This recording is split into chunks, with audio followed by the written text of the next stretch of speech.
ിൽ നിന്ന് വളരെ പ്രധാനപ്പെട്ട ഒരു വാർത്ത കൂടി എത്തുന്നു. നമുക്ക് ആ വാർത്തയിലേക്ക് കൂടി ഒന്ന് പോകണം. സന്ദീപ് രാജാക്കാടാണ് നമ്മൾക്കൊപ്പം ചേരുന്നത്. സന്ദീപ്, ഇപ്പോൾ മൂന്നാറിലെ പ്രതിഷേധം ഏതു രീതിയിലാണ് മുന്നോട്ട് പോകുന്നത്? കാട്ടാനയുടെ ആക്രമണത്തിൽ മണി കൊല്ലപ്പെട്ടത് വളരെ നിർഭാഗ്യകരമായ സംഭവമാണ്. വലിയ രീതിയിലുള്ള പ്രതിഷേധം അവിടെയുണ്ടോ?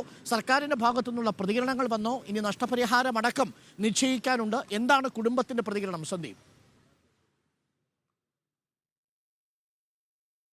അരുൺകുമാർ, തീർച്ചയായിട്ടും ശക്തമായ പ്രതിഷേധമാണ് മൂന്നാറിൽ ഉണ്ടായിരിക്കുന്നത് എന്ന് വേണം മനസ്സിലാക്കാൻ.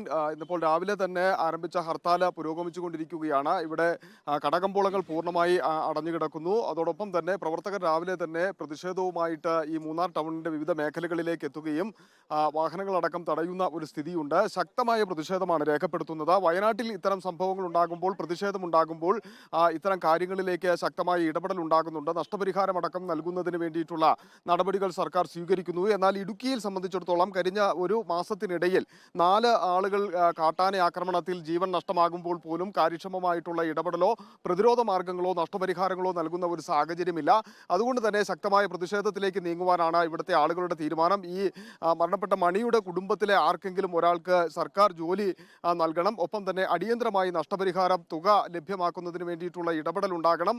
ഈ കാട്ടാന പ്രതിരോധത്തിന് ശക്തമായ നടപടികൾ സ്വീകരിക്കണം തുടങ്ങിയിട്ടുള്ള ആവശ്യങ്ങളാണ് ഇവർ പ്രധാനമായിട്ടും മുന്നോട്ട് വെക്കുന്നത്. നമുക്ക് തോന്നുന്നു ഇവിടെയുള്ള ആളുകൾ തന്നെ അത്തരം കാര്യങ്ങൾ അവരുടെ ഒരു പ്രതിഷേധം എത്തരത്തിലാണ് എന്നതിനെ സംബന്ധിച്ച് പറയും എന്ന് നമുക്ക് തോന്നുന്നു. വലിയ രീതിയിലുള്ള പ്രതിഷേധത്തിലേക്ക് പോകുന്നതിന് വേണ്ടിയിട്ടാണോ തീരുമാനമെടുത്തിരിക്കുന്നത്?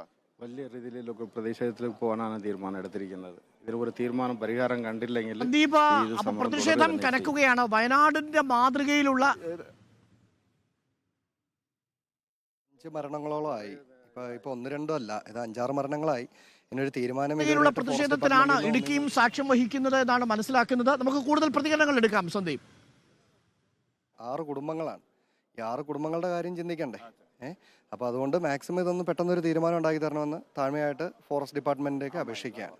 ഇപ്പോഴും ഇവിടെ അടുത്ത പ്രദേശത്ത് കാട്ടാനകൾ നിൽക്കുന്നു. ഇഷ്ടം പോലെ നിൽപ്പുണ്ട്.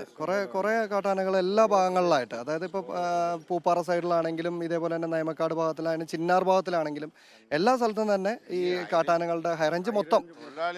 അപ്പൊ ഇതിന് പോകാൻ പറ്റാത്ത ഒരു അവസ്ഥയാണ്. വന്യമൃഗങ്ങൾ എപ്പോഴും നാട്ടിൽ കൂടെ നടക്കുകയും ആളുകൾക്ക് ജോലിക്ക് പോകാൻ പറ്റാത്ത ഈ ടൗണിൽ കൂടെ ഇറങ്ങുന്ന ഒരു സിറ്റുവേഷൻ വരെ ഇവിടെ ഉണ്ടായിട്ടുണ്ട്. പക്ഷേ ഇതിന് ഫോറസ്റ്റുകാർ അതിനെ നിയന്ത്രിക്കുകയോ ഒന്നും ചെയ്യാത്തതാണ് ഇപ്പോൾ ഈ മരണം സംഭവിച്ചത്. നൈമക്കാടിൽ ഈ സംഭവിച്ചപ്പോൾ തന്നെ അതിനൊന്ന് നിയന്ത്രിക്കുകയാണെങ്കിൽ ഈ മരണം സംഭവിക്കില്ലായിരുന്നു. അപ്പോൾ അതും കൂടെ ഒന്ന് നോക്കണം. മനുഷ്യൻ്റെ ജീവനാണ് ഈ പൊളിഞ്ഞേക്കണത്. ഇനി പോകാതിരിക്കാൻ വേണ്ടിയിട്ടുള്ളതാണ് ഈ സമരം. ഇതിന് നല്ല പരിഹാരം ഉണ്ടാക്കിയില്ലെങ്കിൽ ഞങ്ങൾ ഈ സമരത്തിൽ നിന്ന് പിന്മാറില്ല. കാട്ടാനകളുടെ ഈ കഴിഞ്ഞ പ്രാവശ്യം കാട്ടാനകളെ ഓടിക്കുമ്പോൾ വലിയ പ്രശ്നങ്ങളാണ് ഫോറസ്റ്റ് ഡിപ്പാർട്ട്മെന്റിന്. അതായത് ജനങ്ങളുടെ മേളിൽ കേസെടുക്കുകയും കൊലക്കുറ്റത്തിന് കേസെടുക്കുക, ജാമ്യമില്ലാ വകുപ്പൊക്കെയാണ് എടുക്കുന്നത്.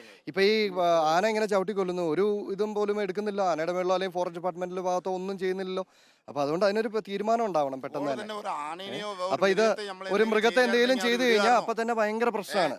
ഞങ്ങളുടെ മേളിൽ കേസെടുക്കുക, പ്രശ്നം ഉണ്ടാക്കുക. ഉത്തരവാദിത്വം ഇല്ലേ ജനങ്ങളോടുള്ള ഉത്തരവാദിത്തം? ഞാൻ അവിടെ വയനാട്ടിൽ വന്ന കേന്ദ്രമന്ത്രി ഈ മൃഗങ്ങളെ കൊല്ലാൻ മനുഷ്യരെ ഉപദ്രവിക്കുന്ന മൃഗങ്ങളെ കൊല്ലാനുള്ള ഉത്തരവ് കൊടുക്കില്ല എന്ന് പറഞ്ഞിട്ടാണ് പോയിരിക്കുന്നത്. കേന്ദ്രമന്ത്രിയാ, കേരള സർക്കാരല്ല ഇതിന് പാത്, മധ്യ സർക്കാരാണ്. കേന്ദ്രമന്ത്രിയാണ് ഇതിന് കാരണക്കാരൻ.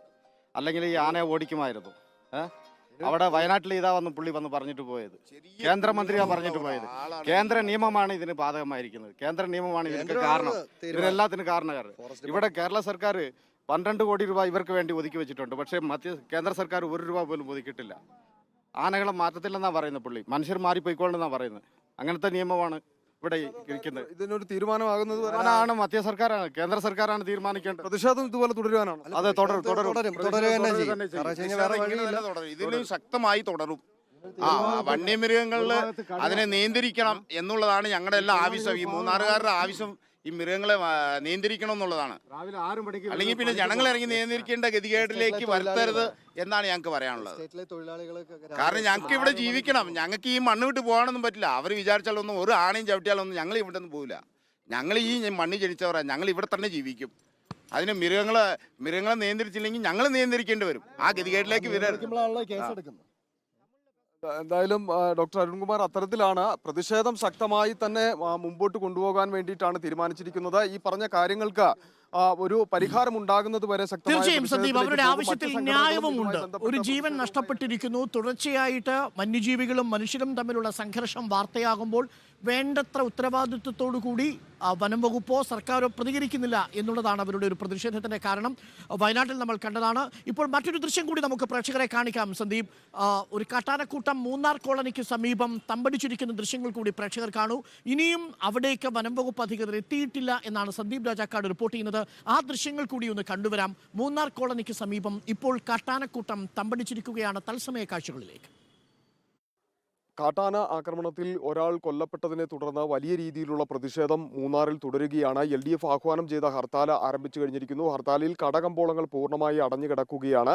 ഒപ്പം തന്നെ വാഹനങ്ങളെല്ലാം പ്രവർത്തകർ തടയുന്ന ഒരു സ്ഥിതിയുണ്ട്. അതിനോടൊപ്പം തന്നെയാണ് ഈ ജനങ്ങൾ തിങ്ങിപ്പാർക്കുന്ന മൂന്നാർ കോളനി എന്ന് പറയപ്പെടുന്ന നൂറുകണക്കിന് വീടുകളും ആളുകളും താമസിക്കുന്ന പ്രദേശത്ത് ഇപ്പോൾ ഏതാണ്ട് 6ഓളം വരുന്ന കാട്ടാനകൾ കൂട്ടമായിട്ടെത്തി തമ്പടിച്ചിരിക്കുന്നത്.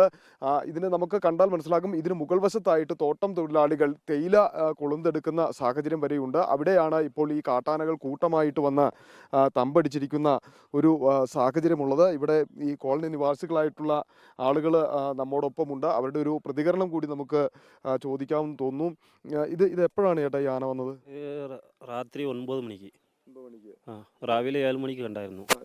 അതിനുശേഷം ഓടിച്ച് വിട്ടിട്ടില്ല? ഓടിച്ചു വിട്ടിട്ടില്ല. ഇവിടെ ആരും ഓടിക്കാൻ പറ്റില്ല. വനം വകുപ്പ് ഇതിനെ അറിയിച്ചിരുന്നോ? വനം വകുപ്പ് ആരും വന്നിട്ടില്ല. ഇതുവരെ വന്നിട്ടില്ല. ഇതിങ്ങനെ സ്ഥിരമായിട്ട് ഇവിടെ വന്ന് തമ്പടിക്കും? സ്ഥിരമായിട്ടല്ല, എന്നെ മാത്രം വന്നായിരുന്നു. ഇന്ന് മാത്രമാണ് വന്നേക്കുന്നത്. ഇന്നലെ രാത്രി വന്നിട്ട് ഇതുവരെ ഇതുവരെ പോയിക്കൊണ്ട് ഇവിടെ എന്തരത്തോളം ആളുകളുണ്ടാവും? ഇത് ഒത്തിരി ആളുകളുണ്ട്. ഉണ്ടല്ലേ, കുട്ടികളും ഒക്കെ ഉണ്ട്. അത്തരത്തിലാണ് നിരവധിയായിട്ടുള്ള ആളുകൾ തിങ്ങിപ്പാർക്കുന്ന ഒരു പ്രദേശത്താണ് ഇപ്പോൾ ഇവിടെ ഈ ആന ഇങ്ങനെ ഈ എസ്റ്റേറ്റിനോട് സമീപത്ത് ചേർന്ന് തമ്പടിച്ചിരിക്കുന്നത്. നമുക്കറിയാം, കുട്ടികളടക്കമുള്ളവർ ഇവിടെ ഉണ്ട്. വലിയ രീതിയിലുള്ള ഒരു എന്താ പറയുന്നത്, ഒരു അപകട സാധ്യത നിലനിൽക്കുന്ന സാഹചര്യം. തൊട്ടു താഴെയാണ്, വീടുകൾക്ക് തൊട്ടു ചേർന്നുകൊണ്ട് ആന നിൽക്കുന്നു. അതിന് തൊട്ടു മുകളിലായി തോട്ടം തൊഴിലാളികൾ പണിയെടുക്കുന്നത് വളരെ പ്രധാനപ്പെട്ട കാര്യമാണ്. പ്രിയപ്പെട്ട പ്രേക്ഷകരെ, ഇത് ഇടുക്കിയുടെയോ വയനാടിൻ്റെയോ മാത്രം അവസ്ഥയല്ല.